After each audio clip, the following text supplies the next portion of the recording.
segra. OK, tak nic.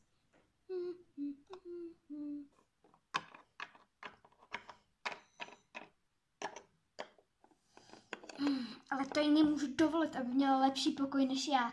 Vždyť je starší. Sice možná jen o půl roku, ale mladší by měla mít hezčí pokoj než starší, ne? A tohle znamená válku.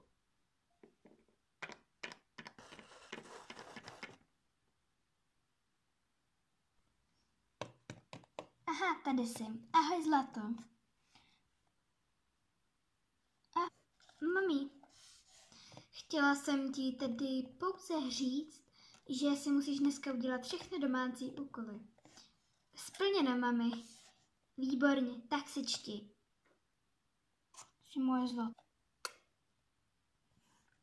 Tak pa.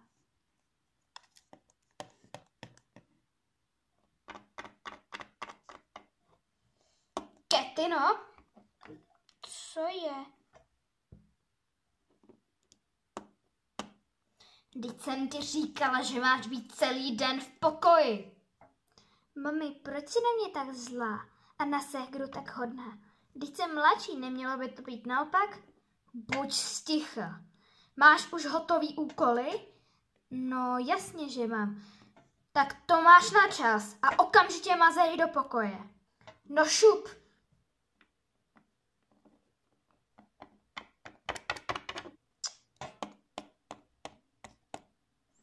Bla, bla, bla, bla. Vždycky jenom ségra, ségra, ségra a ségra. Nikdy to nemůže být po mým. Ach jo. Tak tahle ta válka teda moc nevypukne. No a teď se do toho vplete ještě táta. To bude nejhorší.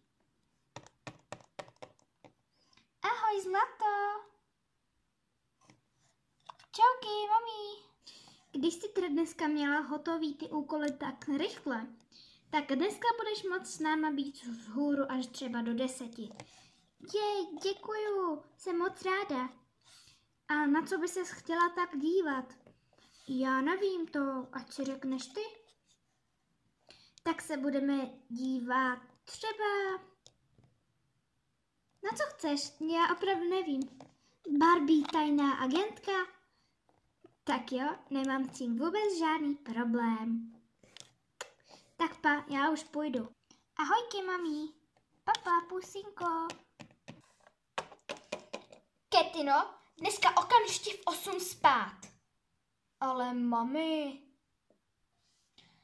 když mě je přece 13, musím jít spát v 8? Jo, budeš spát prostě v 8. Jestli jsi mě nerozuměla, tak můžeš jít na palouk. To uvidíš, co ti tam táta dá. No, tak dobře. Máš ještě hodinu na to, aby si to tady všechno uklidila. Jestli to tady do hodiny nebude uklizený, všechno tady tohle hnusný žrádlo, tak uvidíš, co to tady bude za tanec. No jasně, mami, hned to budu mít hotový. A dneska ani na mobil. Jak to? Proč nemůžu někde na telefon a ségra může pořád? Nemluv ani o ségře. Rozumíš? Co?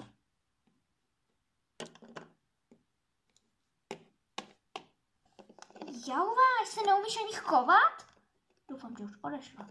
Naštěstí už odešla. A co si tady jakože mám třeba uklízet? Ty tady takovej bordel snad nemám. Ach jo. No jo, no tak to budu muset prostě úplně všechno nastrkat pod stůl a pod židli. Au. Takže všechno na zem. Sakra. Teď nějak musím obrátit ten stůl, ale ten je hrozně těžký. Ach jo, to nejde. No tak teď kam to strčit, že jo?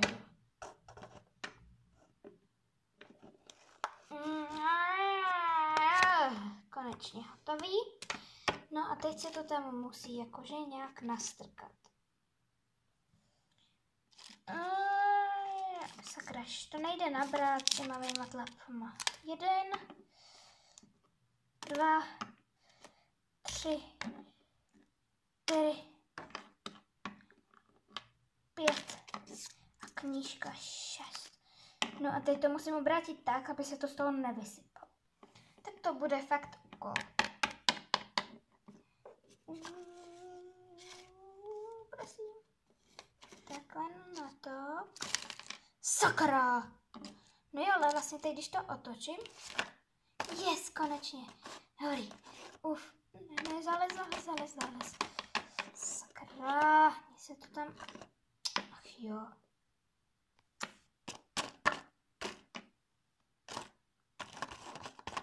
Sakra. Jo. Dobrý. A je to. Teďka tyhle věci pod židle.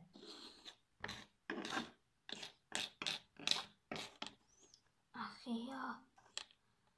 To je taková otrava.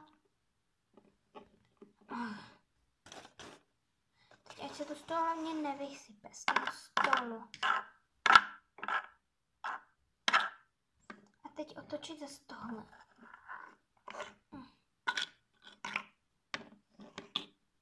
Teď tam dám tady tu misku celou. A musím to zase otočit tak, aby se mě to z toho nevysypalo. Jo, tohle se mě radši povedlo. Teda tohle se mě povedlo rychleji. Uf, je to konečně hotový.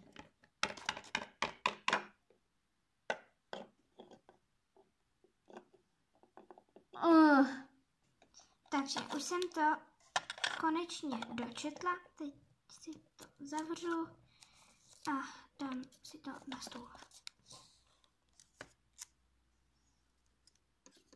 Tak, dobrý. A teď se napiju a jdu do postele. Za chvilku přijde mamka.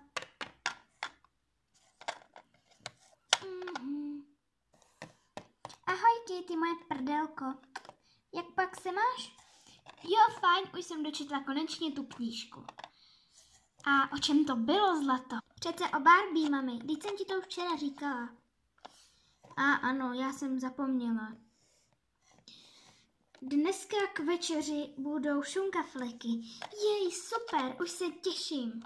Tak jo, tak za 5 minutek to bude hotovo, ano?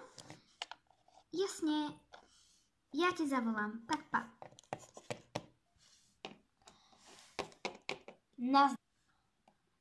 Čau, mami.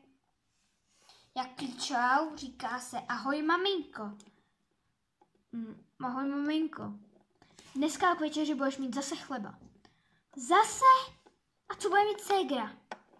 Šunkafleky. A to taky nemůžu mít jednou šunkafleky. Ne! A ani slovo už.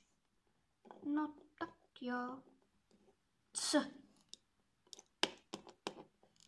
Zavolám ti za 2 hodiny, ale teď to už bude 8. No teď jo, musíš si to jíst, dojíst pěkně to, před spaním, protože ráno nebudeš mít snídani. A co bude mít ségra?